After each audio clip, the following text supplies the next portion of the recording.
Served and are surviving. Women in our military sharing their stories of their battle with breast cancer.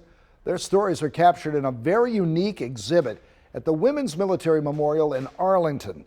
WMAR 2 News' Kelly Swoop brings us the story of hidden wounds from a new battlefield. And then I want you to open your eyes and show me what that love looks like. From the lens of her camera, Beautiful. Charise Isis captures the story. Step back just a little. In her shoot with Shelia Johnson, she's focusing on her inside and out. I'm looking at Sheila, and she is so beautiful and so powerful.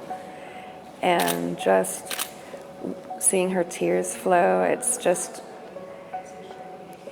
heartbreaking, but it's also like one of the most beautiful. It's so beautiful because it's so powerful and it's so raw, and she's really sharing her heart with us. There we go, beautiful.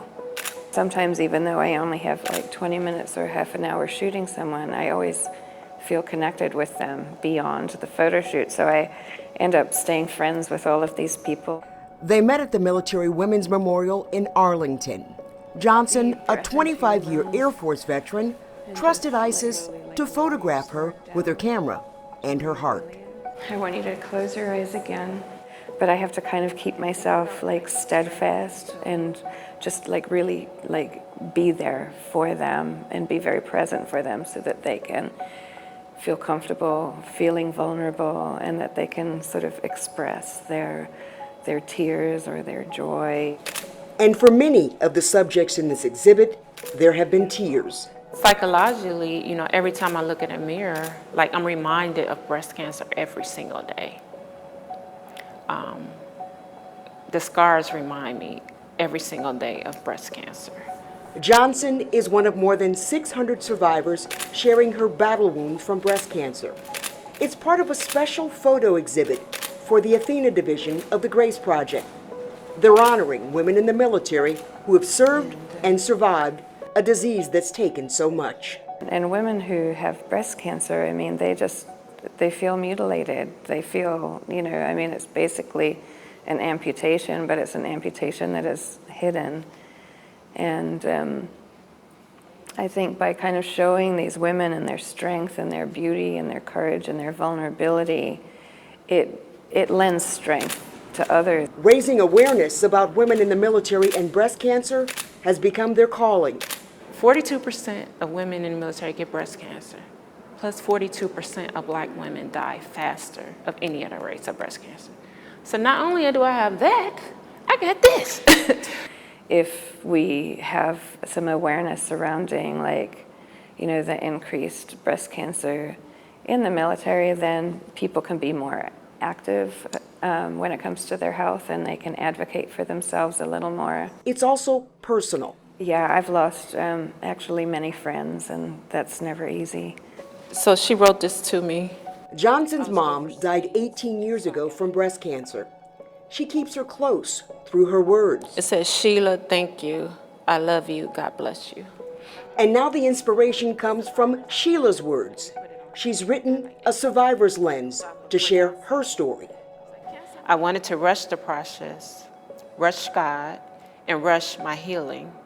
MBC is treatable but not curable.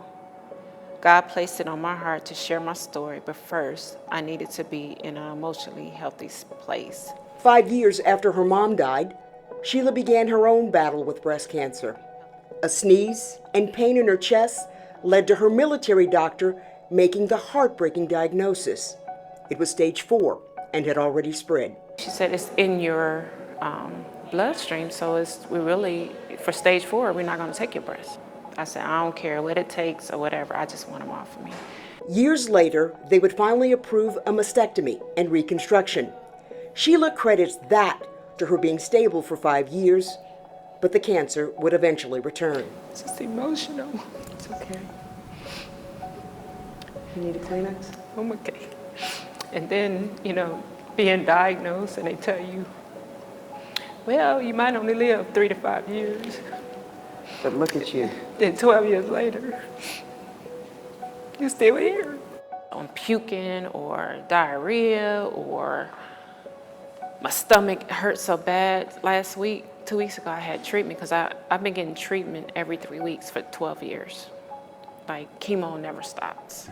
The struggle is real, but so is their mission. And now just you can let your hand drop.